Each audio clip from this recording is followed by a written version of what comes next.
کریم رب بڑا ہی بے نیاز ہے۔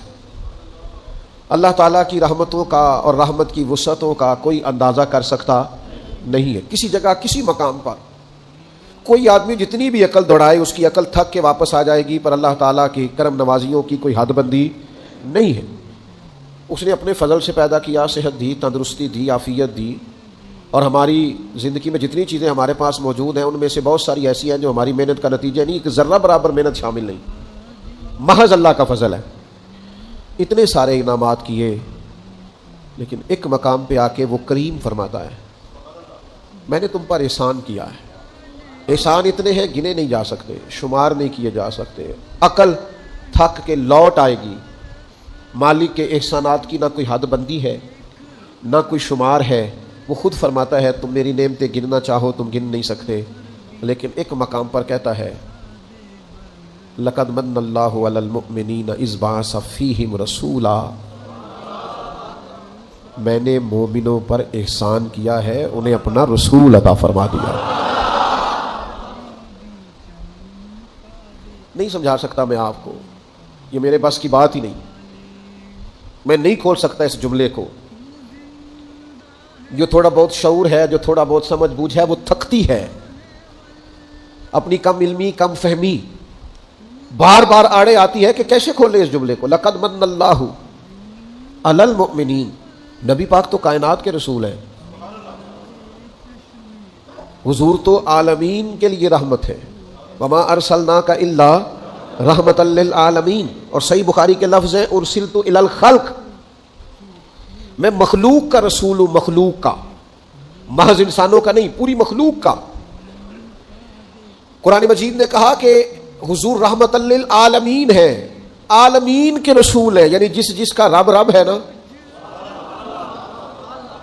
ان سب کے حضور رسول بن کے آئے ہیں، جنوں کے بھی، انسانوں کے بھی، حیوانوں کے بھی، جانوروں کے بھی۔ میں نے تو اعتراف کر لیا ہے، آج پہلی دفعہ کیا ہے کہ میں یہ مضمون آپ کو نہیں سمجھا سکتا، لیکن آپ اس کمزوری پر میری طرف توجہ تو زیادہ کریں نا۔ رسول مخلوق کے، احسان صرف مومنین پر۔ یا اللہ جنوں پر احسان نہیں، فرشتوں پر احسان نہیں، تیرے محبوب نے تو جانوروں کے حقوق بھی بیان کیے، ان پر احسان نہیں، پھر کل انسانوں کے حضور رسول ہیں۔ یہ ساری امت دعوت ہے نبی پاک علیہ السلام کی، تو مالک کی ساری کائنات پر احسان نہیں؟ تو گویا قرآن مجید کی یہ آیت بتاتی ہے کہ احسان تو سب پر ہے، پر بات تو اس سے کرنی ہے نا جو احسان مانے۔ او بھائی بچے 4 ہیں، سارے باپ کی اولاد ہے، باپ نے مشترکہ خرچہ کیا ہے، والد نے مشترکہ تعلیم دلوائی ہے، ایک جیسے اسکول میں پڑھایا ہے، جتنا گھر میں کھانا پینا رہنا سہنا تھا مشترکہ ہے، لیکن وہ 4 میں سے ایک کو ٹیلی فون کر کے کام بتاتا ہے، ایک کو اپنے مسئلے ڈسکس کرتا ہے ایک کے ساتھ۔ اسے پوچھے بھائی تیرے بیٹے 4 نہیں ہو، کہتا ہے منڈے تے پتر تے 4 ہی نے، پر کرنی تھی وہ نہ جڑی منے۔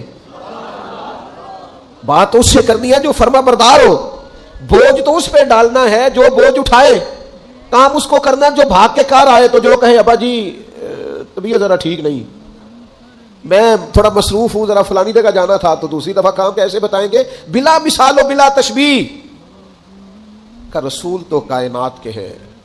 احسان مومنوں پہ اس لیے کیا ہے کہ ان کے آنے پر جو رنگ ابو بکر صدیق کا ہے نا، ان کے نام پر جان قربان کرنے کی جو تڑپ عمر فاروق میں ہے نا، دیکھو تو صحیح عثمان کس طرح آ کے خدمتیں کرتے ہیں، کس طرح خود کھانے پکا پکا کے لاتے ہیں تو کائنات کے رسول، لیکن آنکھ کھول کے دیکھو نا، شیر خدا کے ہاتھوں پہ چھالے، وجود نور پر خوشبودار پسینہ، اور ایک باغ میں مزدوری کر کے چند کھجورے لائے۔ علی کیا ہوا؟ فرمایا میرے نبی نے کھانا نہیں کھایا کئی دنوں سے۔ او بھائی احسان تو اسے بتانا ہے نا جس نے ماننا ہے۔ آؤ نا تمہیں میں لے چلوں حبشہ کی سرزمین پر، اسلام کے پہلے خطیب حضرت جعفر طیار نجاشی بادشاہ کے دربار میں کھڑے، اور نجاشی سوال کر رہا ہے کہ یہ لوگ آئے ہیں مکہ مکرمہ کے اور یہ تمہارے بارے میں کہتے ہیں کہ تم یہاں ہجرت کر کے آئے ہو، لیکن تم نے تو وہاں بڑا فساد معاذ اللہ برپا کر دیا ہے، ماجرا کیا ہے؟ تو حضرت جعفر طیار مولا علی کے بھائی بولے میں نہیں وہ درد لا سکتا، نہیں حیثیت کہ میں ترجمانی کروں۔ مسند امام احمد بن حنبل کھول کے دیکھنا، حضرت سیدنا جعفر طیار کہنے لگے بادشاہ ہم تو بت پرستی کرتے تھے، بھائیوں کا حق کھا جاتے تھے، پڑوسیوں کو ستاتے تھے، غریبوں پر ظلم ہوتا تھا، بیٹیاں زندہ دفن ہوتی تھی، پھر تجھے بتاؤں کیا ہوا؟ حضرت جعفر طیار کہنے لگے پھر اللہ نے نا ہمیں میں سے ہمیں ایک رسول عطا فرمایا۔ وہ دو عالم کی رحمت تھے، وہ جہاں چاہتے وہیں رہتے، یہ ان کی مہربانی ہے کہ یہ عالم پسند آیا۔ فرمایا پھر اللہ لقد من اللہ علی المؤمنین اذ بعث فیہم رسولا، پھر اللہ نے ہمارے درمیان ایک رسول کو مبعوث فرمایا۔ پھر وہ جن بھائیوں کو ہم ستاتے تھے نا ان سے پیار کرنے کو دل کرنے لگا، پھر جن غلاموں کو ہم گویا اچھوت سمجھتے تھے، قریب نہیں آتے تھے، پھر ہم ان کے ساتھ ایک پلیٹ میں کھانا کھانے لگے۔ فرمایا پھر وہ پڑوسی جو ایک دوسرے کو ستاتے تھے وہ ہم سائے بن گئے، ہم سائے، ایک سائے میں رہنے والے، جن کا سایہ ایک ہے۔ کہا بادشاہ پتہ تجھے بتاؤں ہوا کیا؟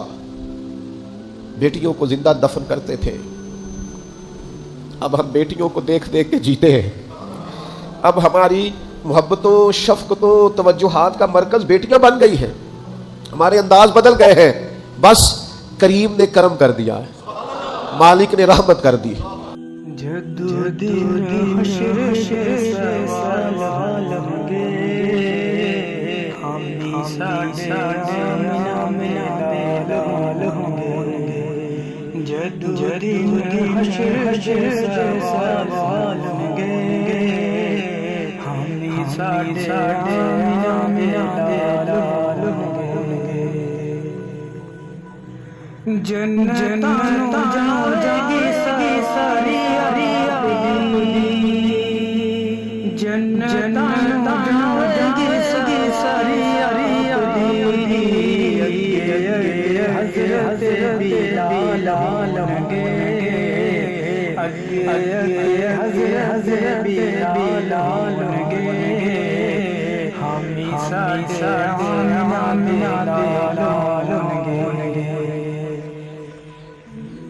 سانو بخشوان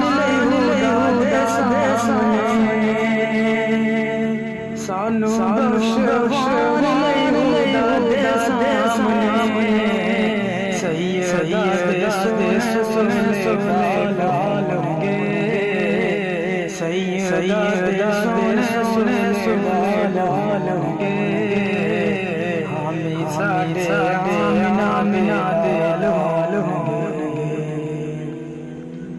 ایک پاسے لعنتی یزید گا، ایک پاسے لعنتی یزید گا، ساڈے پاسے فاطمہ دے لال گے، ساڈے پاسے فاطمہ دے لال گے، ساڈے آمنہ دے لال گے، جدو حشر سال گے، ہمیں ساڈے آمنہ دے لال گے۔